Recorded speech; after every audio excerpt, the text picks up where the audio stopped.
Namaste, yogis. So excited to have you guys here for another episode of the Yoga Revealed podcast. I'm your host, Andrew Seven Seeley. Make sure to subscribe, like, and comment on this incredible video because this interview is with Paul Turner, the founder of Food for Life. He was a celibate monk from the time that he was 19 to 33, and he utilized his energy to really create an organization that looks to actually cure world hunger. And how does he do that? Through serving really beautiful, intentionful vegan meals to literally billions of people worldwide. And this is absolutely incredible because it just shows what we can do when we put towards our dreams and really focus our intentions to really be of service to the world. This interview is absolutely outstanding, and I'm not going to take any more of your time. Jump right in, listen to it, and really take some notes because there's some incredible golden nuggets that Paul is going to share with us today. Blessings and namaste.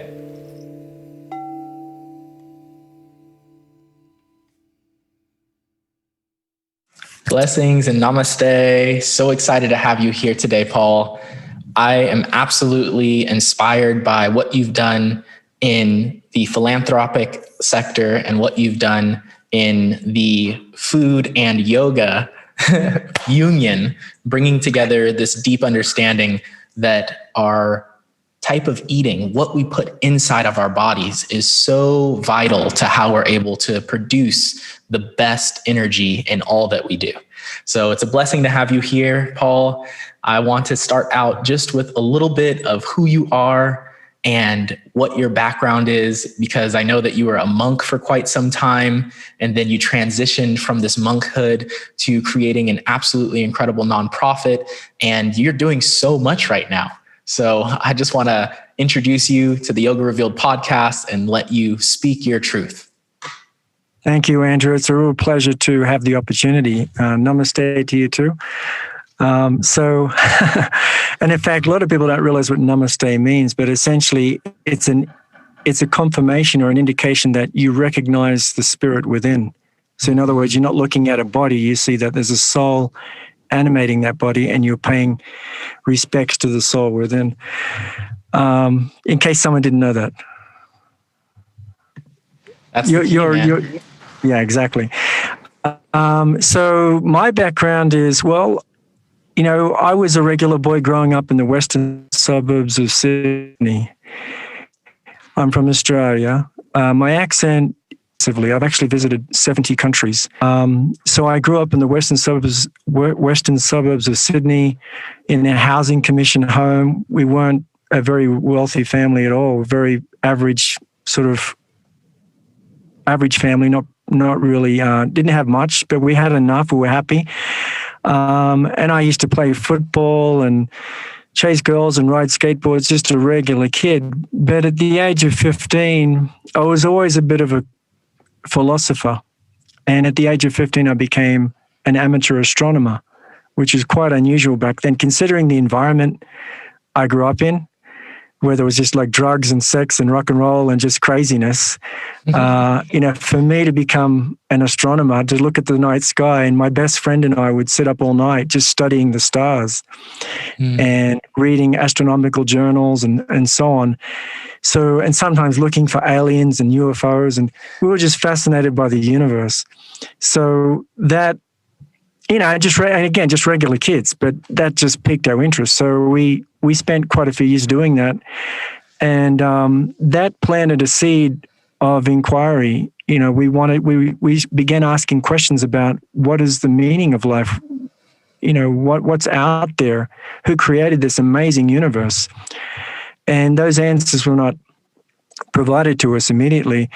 But later on, a few years later, we were introduced to the ancient teachings of the Vedas. We came across the Bhagavad Gita and other yoga journals, and we began looking into reincarnation and karma and all of these concepts, and they were like fascinating to us. So, and when you speak of we, who do you mean? Was it you and a group of friends, or did you have a little song? No, it was actually well, there was a few of us, but really it was my main comrade in this quest, his name was Jeff Castles, and I still credit him as being my original guru, so to speak, because he was the one that sort of moved me in the right direction, and got me asking these questions and provided me these ancient scriptures. He came across them by chance, and he says, look, check this out. This is some amazing information here.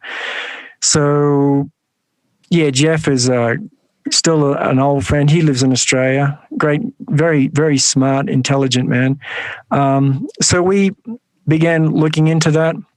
And at the age of 19, I had this crazy idea, you know what? And Jeff had the same idea. We actually, both of us become monks. He became a monk first when he was 18. I was shocked, but not surprised. I was like moved, but not surprised because he was such a genuine seeker of the truth. So he was a monk for at least a year. And then I ended up becoming a monk at the age of 19. And I remained a celibate monk for the next 14 years. And during that time, I lived a very regulated life. My initial journey took me to a farm community about 2 hours outside of Sydney, in the mountains of Sydney. And it was a very idyllic life. We grew most of our food. Even we grew our own wheat, and we ground the wheat and made fresh chapatis and so on. But it was a very regulated life. We would get up at 3:30 in the morning. We'd have cool showers, never a hot shower. I slept on the floor. I never had a bed. I never used a pillow. The meals were regulated, like breakfast was at 8:30, lunch was at 12:30, dinner was at 5:30 or 6 o'clock. And then you wouldn't eat in between. You never snacked. There was no question of snacking. And then every day we would chant for 2 to 3 hours a day, chant mantras, either personally or as a group. And we studied the scripture for 1 or 2 hours a day. And for the rest of the day, we worked on the farm, or we did volunteer work. And my first service as a monk was to help to prepare meals and then take those meals into Sydney and provide meals to the homeless people. So that was literally my first service, was Food for Life. So fast forward 10 years, and I was asked by my mentor then, my senior mentor, to help him set up a headquarters to develop this Food for Life project. Because when I joined as a monk, it was in 1983, Food for Life was a very grassroots operation. It was literally probably half a dozen projects around the world. And it was very basic, and it wasn't consistent, and there was no real systems in place. There wasn't a consistent messaging and so on. So I actually wrote a training manual to help develop the program in a more consistent fashion. So in 1993, so 10 years later, I wrote the training manual, and then I began traveling around the world, setting up Food for Life projects and teaching people how to cook food in large quantities, how to do public relations, how to network with the leaders of the community, how to establish a food relief program. And then that took me to the United States, where I formally established what we now call Food for Life Global, which serves as a headquarters for this project. And now we have over 200 projects in 60 countries. 200? Over 200 affiliates in 60 countries. That's incredible. And yeah, how many people have you fed? To date, 6.7 billion meals. And that's a conservative. Wow, that's incredible. By the end of this year, we'll actually reach 7 billion meals. That's incredible. And in doing so, what has been your takeaway in being able to, share food with so many people, and what type of meals are you sharing? Yeah, well, they're all freshly cooked. That's one of the unique aspects of Food for Life, is that we only serve freshly cooked meals. So literally the meals are prepared that day, that morning, and served to the public directly. There's no middleman. It's not prepackaged or frozen. It's freshly cooked that day. On top of that, it's plant-based, so it's all vegan. So we don't use any animal ingredients, any dairy, and it's So it's very nutritious. It's prepared with a loving intention because we believe that's a very important ingredient. And this gets into the food yoga aspect of Food for Life, which we can talk about. And we can do that because of the scale that we operate at. We can actually feed a child on average. We can provide a meal for around 25 cents, which is quite extraordinary. 25 cents. How do you do that? Is it based upon your just really good connections? It's because of the scale that we operate at. That's incredible. All. That's incredible. Yeah. And in doing so, what has been your desire and the real reason that you choose to make vegan meals? And why do you feel that the vegan meals are, more nutritious than, say, an animal meal? Well, first of all, there's a couple of reasons for that. One is that it's way more cost efficient to provide plant-based meals. So when you're working at such a scale that we operate at, we're serving on average between 1.5 and 2 million meals every day, which is also quite extraordinary. So to operate at that scale, it's much more practical to do it plant-based. That's the first thing. The second thing is most people are aware that animal agriculture is the biggest polluter of the environment. So it's sort of counterproductive to serve meat or dairy-based foods when we're promoting like peace and equality and happy world and all these things, when we know that those foods are the ones, or those industries which producing those foods are the biggest polluters of the environment. And secondly, it's incredibly, it's extremely important for us to promote this idea that we're not simply a physical body and that there's a consciousness within all of us, and that consciousness is a symptom of the soul within. So we are literally the drivers of the body, or the drivers of the car. And this is what we get from, my life as a monk, the tradition that I grew out of, the Hindu tradition, wherein everyone understands that we're a spiritual being, we're all spiritually equal, and we're all going through different physical experiences based on our karma, based on the lessons that we need to learn. So with Food for Life, we don't want to necessarily sort of push people to those ideas, because everyone's got their different spiritual perspectives and different religions and so on. But we want people to understand that in essence, they are godly. In essence, they have the qualities of God, and they deserve to be respected, and they should see themselves more than simply as a physical being. So the food itself is prepared with a very good intention, like a very loving intention, because we believe that the intention is one of the most, if not the most important ingredient in preparing the food. So we're all about not just nourishing the body, but nourishing the body, mind, and consciousness. So nourishing all three. That, therefore, is like complete, complete charity or complete humanitarianism, because it's getting all aspects of that person's being. And this a little bit more about intention, because I feel that intention is so important. In the yoga practice, we find that our intention helps to direct our energy, our prana, towards being able to expand and contract. And essentially, I want to hear a little bit more about how you have weaved intention into this food, and like literally cooked intention into the food. And what is the intention for Food for Life? Yeah, so the intention is, this is another unique aspect of the charity, that even when our cooks prepare the meals, we don't actually taste the food while we prepare it, which is very different to what you'll see in an average restaurant. The cooks typically, as they're cooking, they're tasting the soup, they're tasting the sauces. We never do that, ever. We're always cooking with an intention that this is a loving offering for the recipient. This is not for us. We're not cooking for ourselves. We're cooking for someone else. And to take that a step further, we actually believe that God, there's a personified form of God, and God is the source of all creation. So we're actually making an offering to God. And so when we prepare the food, it's really like a spiritual experience for us. We're making this offering, and then only after we offer that food to God by chanting mantras over the food or prayers, then we we package that food or put it in containers and serve that to the public.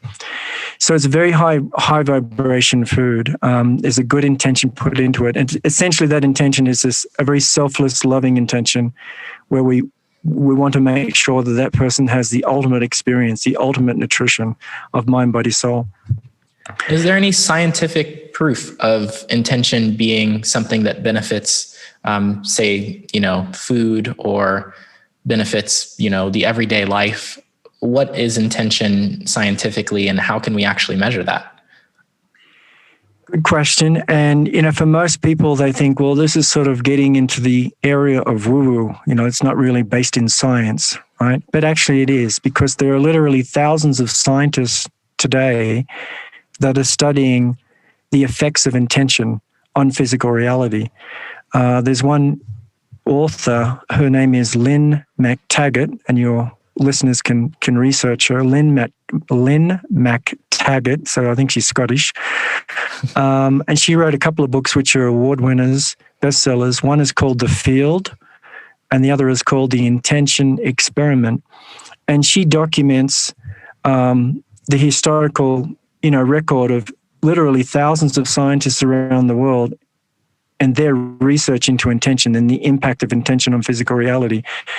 So the short story is that, yes, it can be measured, and it does have an impact on physical reality. And we can even have, even if we don't accept that, even in our personal lives, we can see how it impacts us on a personal level. Like if you have a certain mentality, that can affect you physically. So if you have like a very negative mentality, you're down on yourself, and you're constantly, coming up with all these negative thoughts, that can affect you physically because you'll get sick. Pretty sure you'll get sick. You'll be very weak. Whereas if you feed yourself positivity and encouraging words, inspirational words, that will actually fuel your physical being, your mental being, and you'll be better off. You won't get less chance of you getting sick. That's for sure. Definitely. And with that being said, I want to jump into it's a thunderstorm right now. I don't know if you can hear that, but I just heard it. Yeah, I'm here in Costa Rica, and the weather is wild. Okay. Yeah. But essentially, I wanted to ask you, how does that intention tie into Food of Yoga? Right. So Food Yoga is a concept that I came up with about 10 years ago. I wrote a book called Food Yoga. It was eventually published in 2013. It's a bestseller on Amazon, 5-star rating. And what I wanted to do with that book is to explain to people, lay people that are not familiar with the yoga tradition, people that may not even be very spiritually inclined, to explain to them the power of food and how food can really shift our consciousness, really either raise our consciousness or lower our consciousness. It is an amazing medium for not only bringing us together as a community, it's a great uniter, a great communicator, but it is also a very powerful tool in raising consciousness. So we have a concept in the Food Yoga tradition, and I got this from my spiritual teacher, and that is that spiritual or evolution of consciousness begins when we master the tongue. So if you write that down and meditate on it, it will be quite profound in its effect on you. Spiritual evolution of consciousness begins when we master the tongue.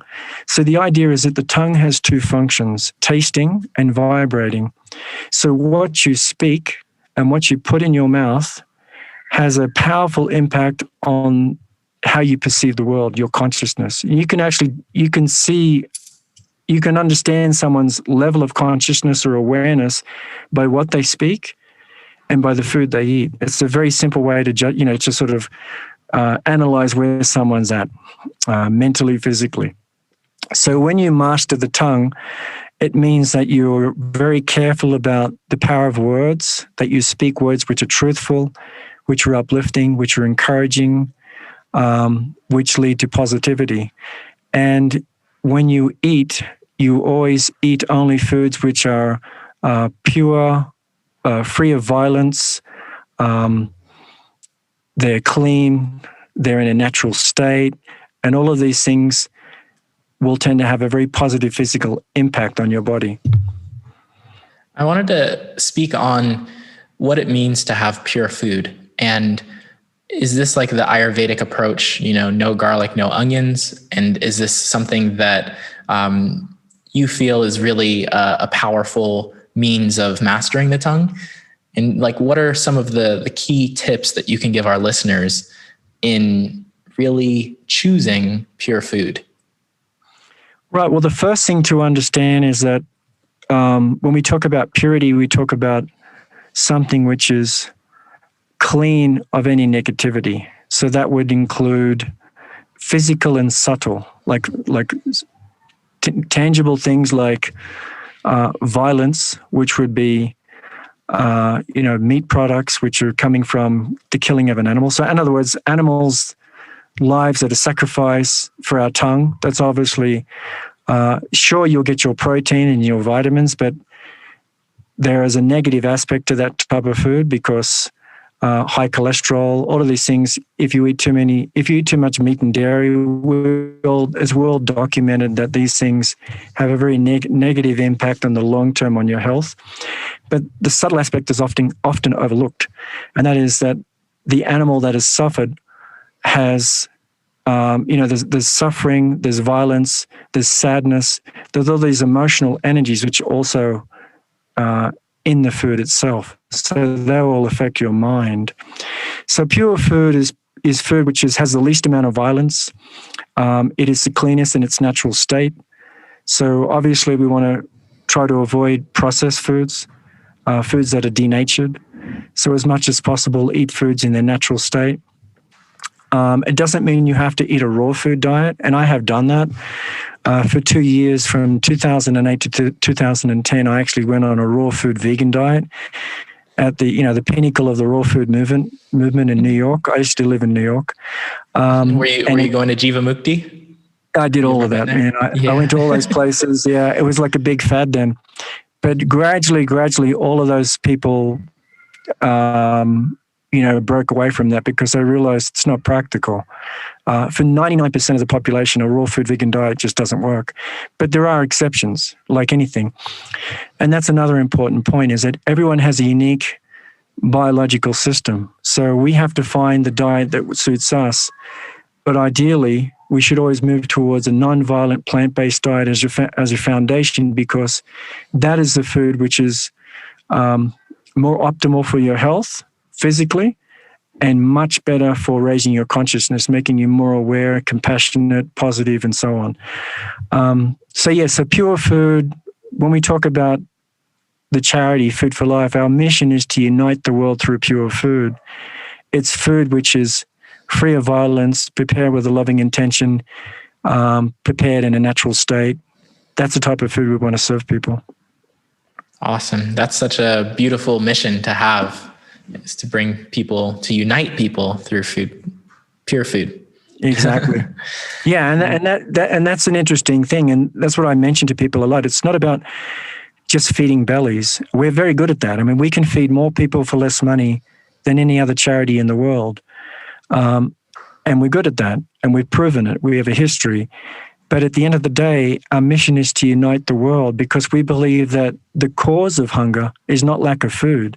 It's disunity. It's all of these divisive, things which keep us all separated and disempowered. So what we believe is food has that power to unite people, to bring people around a global dinner table and remove these things which divide us.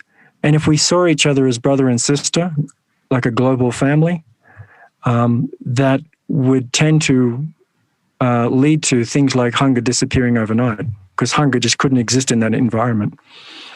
Wow. And so when you say that, hunger disappearing overnight, what would it take to really bring food to every single person who is hungry on this earth? Because I feel like there's so many people who have this concept of, there's not enough, this limitation and this lack mentality.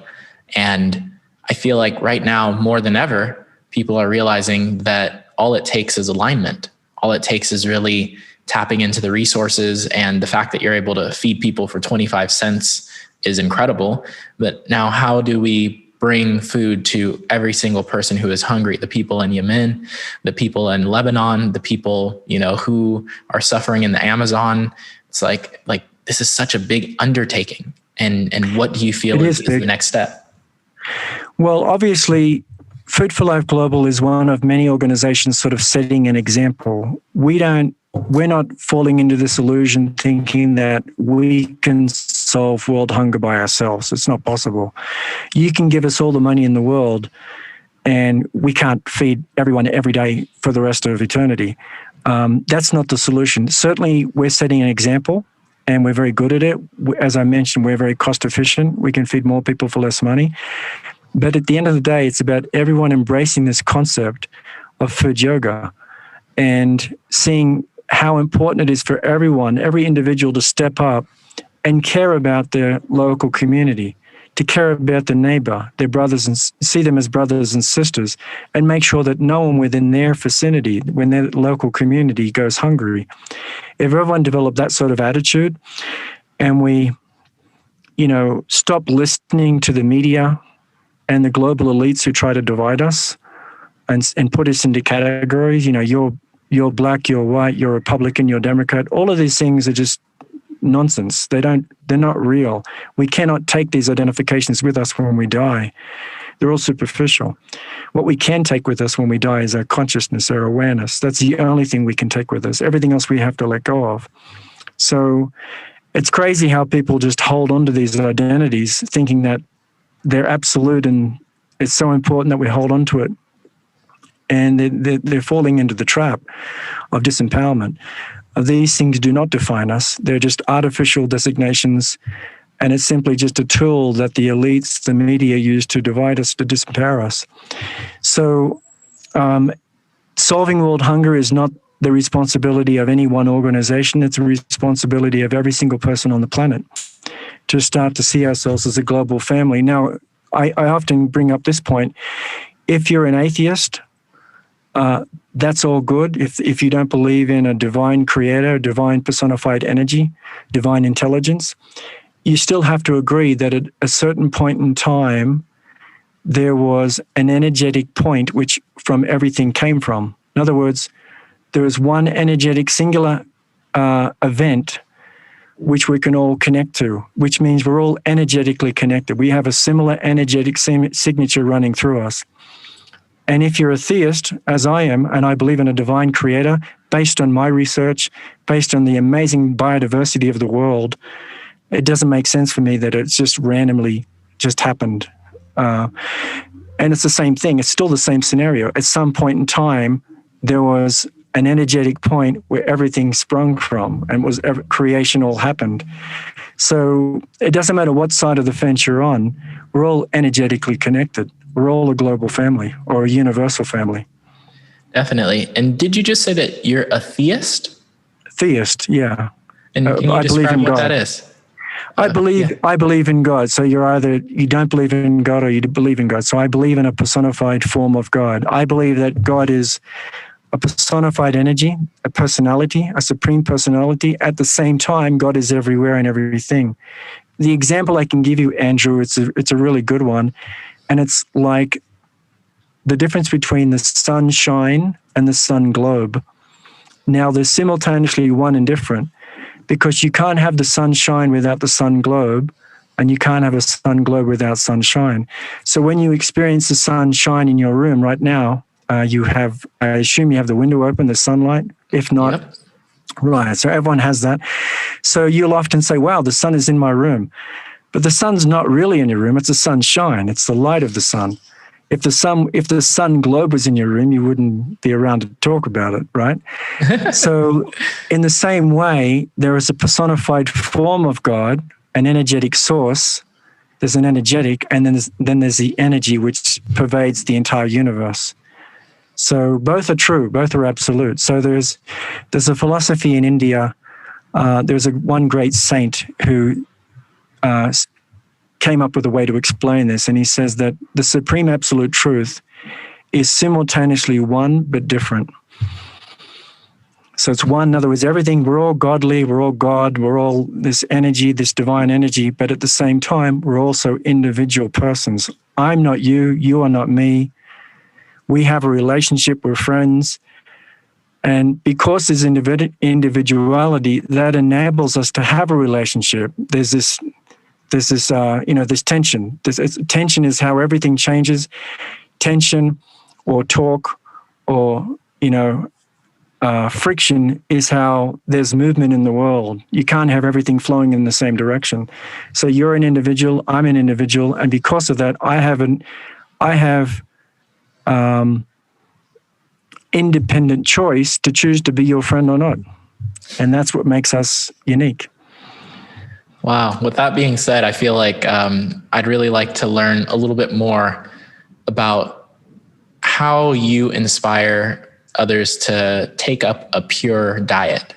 Because I feel that, being able to explain something like the connection of us all being one but different, it really does bring forth a resonance that we can all be plant-based. We can all really choose to treat one another with care, with love, with kindness.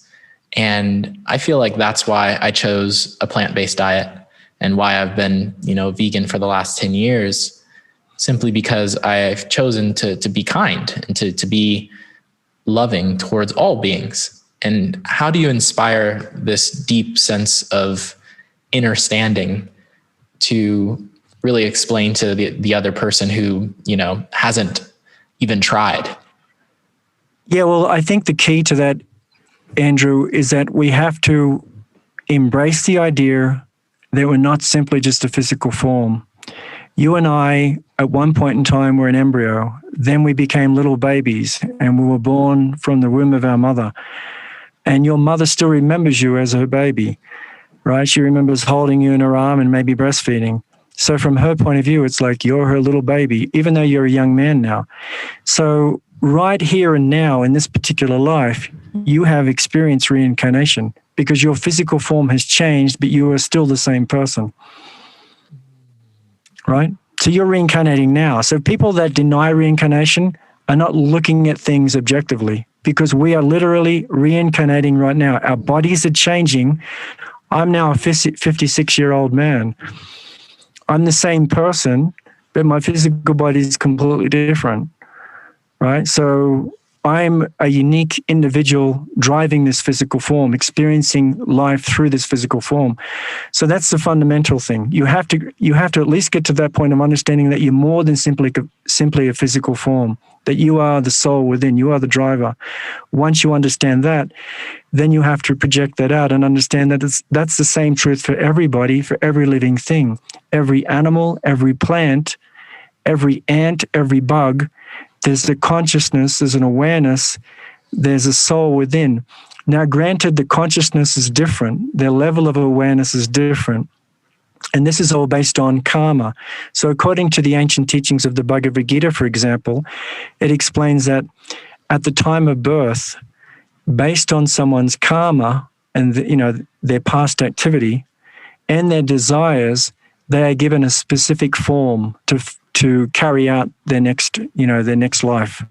So when someone takes birth as a pig, for example, they get a pig form, but along with that, they get a consciousness or a mentality that is appropriate for a pig. So if you were born in a pig's body, you would feel very uncomfortable, right? Because Definitely. You have all this awareness. How can you do your podcast in a pig's body? It'd be a lot more difficult. So along with the physical form that you're awarded at the time of birth, you're also given a certain mentality, right? So in the human form, it's a very unique opportunity. There, according to the ancient scriptures, and even in science now, they say that there's 8.7 million forms of life. According to the ancient scriptures of India, they say 8.4 million. So it's pretty much the same number. Keep in mind that the ancient Vedas of India were written 5,000 years ago. So even though it was written 5,000 years ago, they were pretty close to the mark. They said 8.4. Right now, the current understanding is that there's 8.7 forms of life on this planet. So that's right off the bat. That's quite astonishing that they were, these people were not ordinary. The people that wrote the ancient scriptures of India, they were not ordinary men or women. So according to that, the human form is a great gift because, first of all, we're in the minority. There are way more bugs in the world. There are way more fish in the world, right? So we got very lucky as a human to have a human form because we have the opportunity, the ability to philosophize, to ask questions, to improve ourselves. We have individuality. We have so many tools to advance ourselves. And it's so sad when you see people that have these opportunities and simply waste them living like an imprisoned animal, eating without any care, drinking without any care, just very hedonistic lifestyle, just wasting the human opportunity. It's crazy. And so the karmic future for them is that they will regress. They won't get another human form. They'll actually go back and take some other form to finish out that karma that they have to deal with. So there are 8.4 million different life forms on this planet and in the universe, apparently.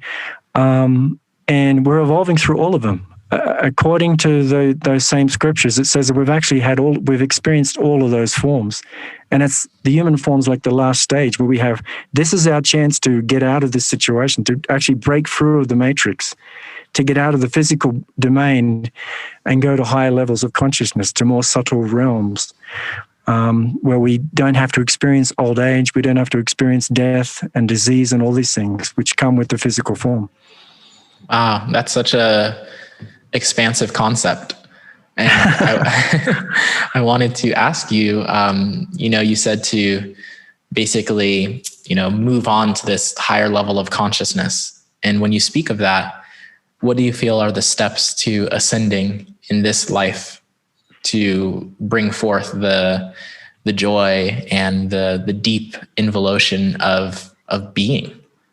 Yeah, that's a good question. So the summary would be, how do I stop reincarnating, right? Yep. How do I get out of here? Yeah, so the key is, and this is what we learn as monks, and the key is this, is that you have to be prepared for the final stage of life, which is death. You have to prepare yourself because we don't know when that's coming. It could be tomorrow. Literally, I'm speaking to you now, but maybe this is my last day.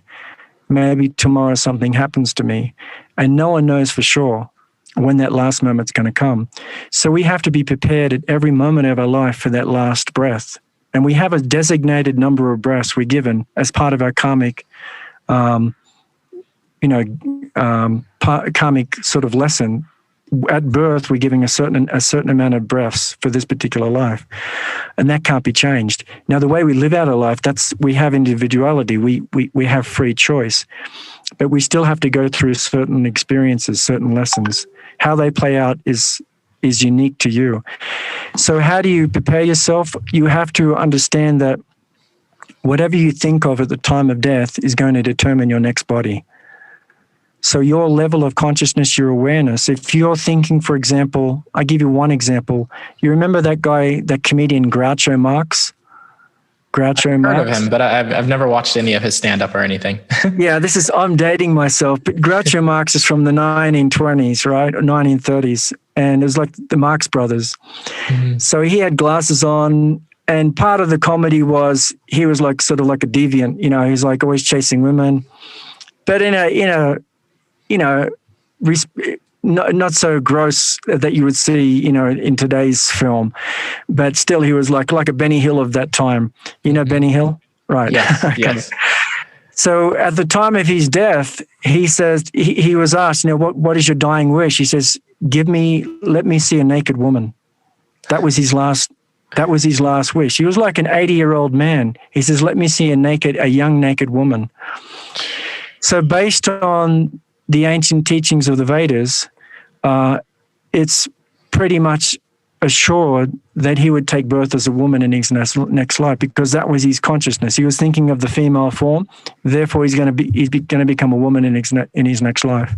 Mm. So you have to prepare yourself for that final breath and be prepared for, what your thoughts are, what your consciousness is, what your desires are at the time of death. So we have to do that throughout our life. We have to cultivate a higher awareness. We have to understand that we're not simply a physical form, that any material things that we have, they're temporary, they don't define us. The motorbikes, the cars, the clothing, the jewelry, they do not define us as a soul. Those things we cannot take with us. Mm-hmm. So we always have to define ourselves as spiritual, as eternal spiritual beings, godly in quality, and of a higher realm. We don't belong here. This is simply just a temporary phase we're going through. We're experiencing a physical life, but this is not what defines us. We're not meant to stay here. We're meant to move on. I love that we're not meant to stay here. We're meant to move on. And I feel that nowadays there's so many people who are in this delusion of, the news and the distractions and the phone and the posts, and there's no real deep sense of and the photo filters. All of the distractions. And I feel that, what are we to do when those distractions come up, and how do we come back to that spiritual practice? It's challenging because they are overwhelming, and I also use social media, and it's easy to get drawn in. It's very, very powerful communications tool. So like anything, it has good and bad features. There's a positive and a negative, and the example often I give is like the knife. The knife in the hand of a surgeon can save your life. The knife in the hand of a maniac can take your life. So the knife itself is not bad. It's how you use it. It's a consciousness that manipulates that knife. So in the same way, these tools are not necessarily bad if they're used in the right way. If they're used for positive upliftment, for nurturing, for positive education, that's okay. But unfortunately, for the most part, they're used to push negative information. They're used to incite hate and division, because that's what actually engages people. That's the sad reality of social media, which a lot of people ignore, or they just want to deny. But literally, the algorithms which drive platforms like Facebook have coded into them promotion of hate speech, promotion of division and argumentation, because that's what drives engagement. They actually push that sort of narrative, that sort of discussion, that sort of division, because that's what gets more people engaged, which brings more eyeballs, which means more advertising dollars. That's the sad reality of these platforms. But in themselves, they're not necessarily bad if they're used in a positive way. So your question is, how do we deal with that? I mean, the fact is they're part of our life, but we have to balance it. So we have to make sure that we have time where we turn the phone off, we put the phone down, we take our shoes off, we walk and touch the earth with our bare feet, we ground ourselves. If you're lucky like me, I live on a sanctuary with my wife. My wife runs the only animal sanctuary in Colombia, South America. So we're high up in the mountains. It's very pure air. It's very clean, beautiful food. And we have cows and bulls here. So every day I'm feeding the cows, I'm hugging the cows and the bulls, and I'm grounding myself and disconnecting from these electromagnetic pollutants.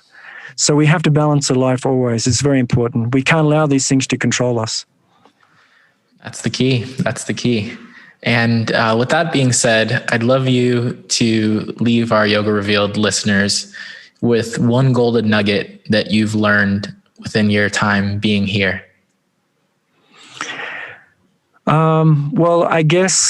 I mentioned before about the idea of mastering the tongue.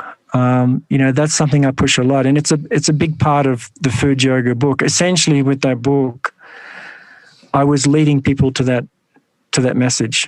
So I had to build a foundation. So the beginning of the book, I talk about how everything is energy, and I even get into quantum physics because I wanted to break things down into their bare elements and sort of prove to people that this is not simply woo-woo science, but this is based on hard data, research, scientific research. So I talk about energy, then I talk about the mind, then I introduce the teachings of Dr. Emoto from Japan. Yeah, he's incredible. Yeah, so Dr. Incredible. So when I read that book, I was like, yes, that's the missing element. That his book actually inspired me to write Food Yogi, because I realized for people that who are not familiar with his book, what is his book called? Well, one of them, the most famous one, is Hidden Messages Within Water. Mm-hmm. So what he discovered was that water carries intention. Water is actually the most important of all the 5 elements. There are 5 essential elements which make up everything in this world: earth, water, fire, air, and ether. Ether is space, the most subtle. Space or ether is where intention is carried, where it's like the container of all the other elements. So he discovered that water is actually the most important, and it is a way to communicate with God, to share, to influence physical reality. And this, of course, his research confirmed the teachings of what's the health modality? Not aromatherapy, but with water. Is it water therapy? I'm with not water sure. drops. I can't think of the name for some reason. When people take tinctures of water and they cure themselves. Oh, I've never even heard of that. That sounds incredible. I just forgot the name. But essentially, the idea is that there's an energetic signature within that water. So they expose the water to a herb or whatever it is, and then they actually dilute that water, so that physical thing doesn't exist anymore, and it's literally just water. But the water has an energetic signature of that thing, and that's what heals you. So when you take that, those water droplets, and I can't think of the word, it's just escaping me, that will actually heal you. So his research confirmed that. And so what he did was he took water and he froze it and then studied the crystal structure. And then he noticed that there was a difference between the crystal structure from water from a very clean environment and water from a very dirty environment. So then he thought, what if I expose this water to a particular sound vibration?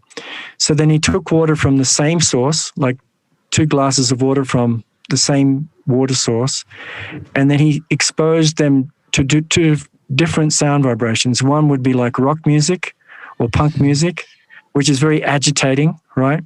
And another was like more peaceful music, very, very uplifting music, maybe, classical music, like Beethoven.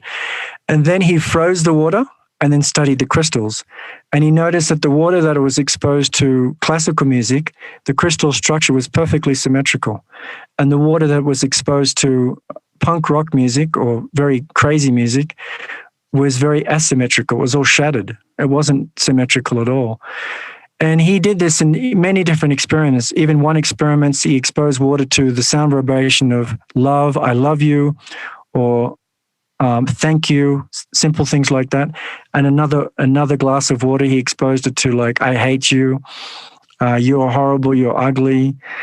And again, the same results, symmetrical crystal structure, asymmetrical crystal structure.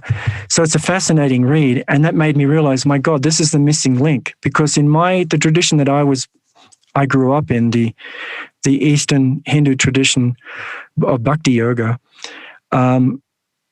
we feel it's very important that people get food which is nourishing the mind, body, and soul. So in that tradition, the food is called prasadam. So prasadam literally means mercy. So it's food that has been sanctified. It's not just ordinary food, it's sanctified. So the monks will chant mantras, they'll make an offering on the altar, and then you get the food. And if you go to any Hindu temple, you'll always get prasadam, right? So I believed in that, and I saw the effects of that. When people ate prasadam, I saw a transformation of consciousness. I saw them smiling. They were very happy. They realized that, my God, this is simple food, but it tastes fantastic.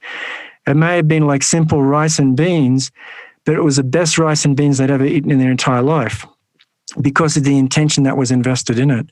So I realized there's something going on here. There's a subtle element which most people aren't aware of. And it was because of the mantras, the prayer, the intention. So I thought, well, I believe in that. I've seen the experience, but how do I explain that to a lay person, to a non-religious person? And this was a missing link. When I studied Dr. Emoto's work, I realized, my God, this is it. There's actual physical evidence of how intention and sound vibration changes physical reality. And that same thing happens with the food that is prepared in these temples. When the monks prepare with a certain consciousness and they chant mantras, it changes the physical structure of that food. So it's not simply rice and beans. It's rice and beans which are very, very pure. And it has a powerful impact not on their physical body, not only the physical body, but their mind and their awareness as well. So that's the most important thing in terms of the lessons I want to leave people. And that's why I'm so driven to promote this charity, to promote the concept of food yoga, because I really, really believe that is a solution to a more happy, prosperous, and peaceful world. Very well said. Very well said. And I am so grateful for your wisdom that you've shared with us today, and for all the yoga revealers who have just been uplifted in their consciousness by your true words of the tongue. Thank you so much. Thank you very much. And I'm happy to provide a free copy of Food Yoga, at least the first 2 chapters of Food Yoga, to anyone that wants to. So you can provide that link on the description of the video. Yes. We'll put it in the description down below. Thank you so much for your benevolence, for your kindness, for your love. And may we all continue to rise above. Blessings to you, Paul. Much love. Thank you. Namaste. Thank you so much for listening to this outstanding episode of the Yoga Revealed podcast. I hope that you found some golden nuggets from Paul Turner's absolutely incredible experiences in life and some of his experiences in food yoga. An awesome extra tidbit for you as a listener is you get to check out 2 chapters of Paul Turner's book, Food Yoga. You can click the links below and have the opportunity to dive right in. I've already read a lot of this book and it is outstanding. So excited for you all to have the opportunity to check it out. And blessings to you for being part of the Yoga Revealed community. Thank you so much for continuing to tune in. And remember to share, like, and subscribe. That is the way that we stay alive. Thank you so much for your participation. Blessings and namaste.